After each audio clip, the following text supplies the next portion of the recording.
تمام انبیاء کی طرف سے جو ماضی میں گزرے ہیں ایک ضرب المثل کے طور پہ بات موجود ہے، اور یہ بات میرے اور آپ کے آقا مولا نے ہمیں پہنچائی، اور وہ یہ کہ اذا لم تستحی فاصنع ما شئت، جب تیرے میں حیا باقی نہ رہے تو جو چاہے کر.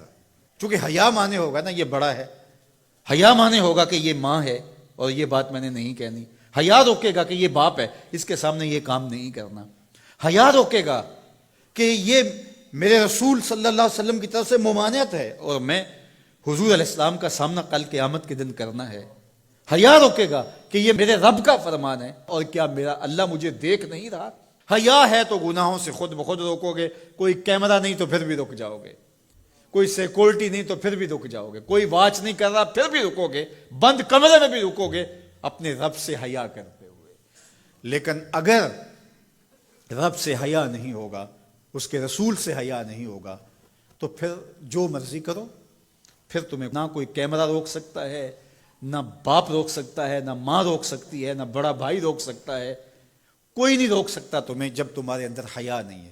حیا ہوگا تو پھر گناہوں سے خود بخود بچتے چلے جاؤ گے، برے اعمال سے بچتے چلے جاؤ گے، بد اخلاقی سے بچو گے، زبان سے جملہ نکالنے سے قبل سوچو گے کہ یہ جملہ مناسب نہیں ہے تو میں اس کو کبھی بھی نہیں بول سکتا، اس لیے کہ حیا مانے ہو جائے گا اور طبیعتوں کے اندر ایک نور پیدا ہوتا چلا جائے گا.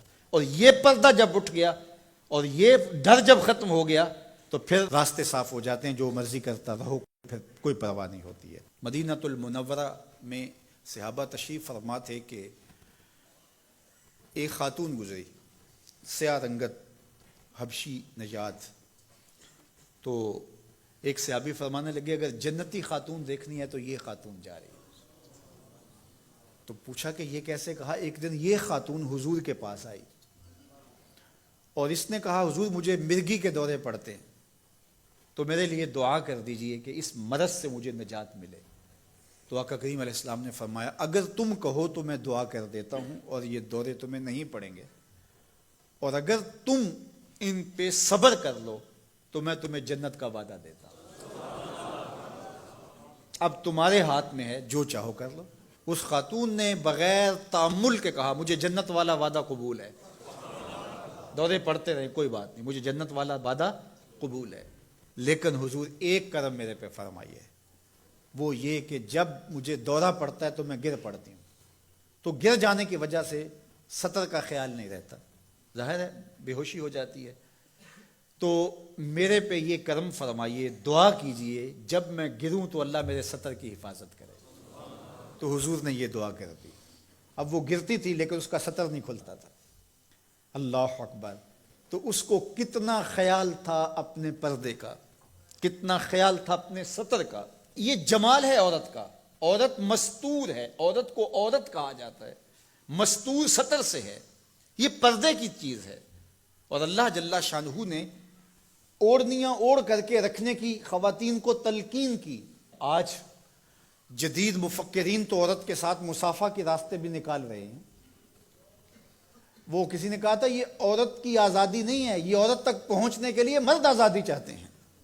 عورت سمجھتی ہے مجھے آزادی مل رہی ہے، یہ تجھے آزادی نہیں دی جا رہی، یہ تیری آبرو کو، تیری عزت کو، تیری ناموس کو تار تار کرنے کے لیے یہ مرد آزادی چاہ رہا ہے، یہ آوارہ لوگ آزادی چاہ رہے ہیں.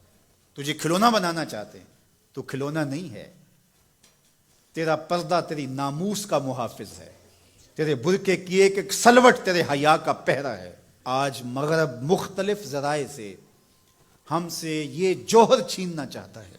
تو اب ہمارے اوپر تہذیبی یلغار کے ذریعے سے، میڈیا یلغار کے ذریعے سے، تمدنی یلغار کے ذریعے سے، مختلف ناموں سے، مختلف ایام منانے کے ذرائع سے ہم سے اگر ہمارے جوہر حیا کو چھین لیا جاتا ہے تو ہمارے پلے کیا بچتا ہے؟ کیا ہم گگو کوڑا قوم ہے کہ جو کوئی لے کے آئے اور اسی کے پیچھے چل پڑے؟ کیا ہمیں نہیں پتا کہ ہم کون ہیں؟ ہماری بھی کوئی بنیاد ہے، ہماری کوئی ساکھ ہے، ہمارے آباء و اجداد ہیں، ہمارے اوپر کتاب اتری ہے، ہمارے آقا نبیوں کے امام ہیں، ہمیں پورا کامل اکمل دین دیا گیا ہے. کیا ہم وسیع ظرفی کے نام سے، روشن خیالی کے نام سے سب کچھ اختیار کر لیں گے؟ یا ہمیں سوچنا پڑے گا کہ ہمارے دین کی شناخت کیا ہے؟ تو میرے حضور نے فرمایا ہر دین کی ایک الگ شناخت، الگ پہچان اور نمایاں نشان اور علامت ہوتی ہے۔ اسلام کی وہ نمایاں علامت حیا ہے۔ اگر حیا ہے تو دین ہے، اگر حیا نہیں ہے تو دین نہیں ہے۔ تو اللہ ہمیں حیا کے نور سے مالا مال کرے، ہماری نسل نو کی بالخصوص حفاظت کرے، ہماری بیٹیوں، بہنوں اور مستورات اسلام بناتے دین کی اللہ خاص طور پہ حفاظت فرمائے، آنکھوں میں شرم اور حیا کے نور کو پیدا کرے، اور ہمارے باطن بھی حیا کے نور سے مالا مال ہوں۔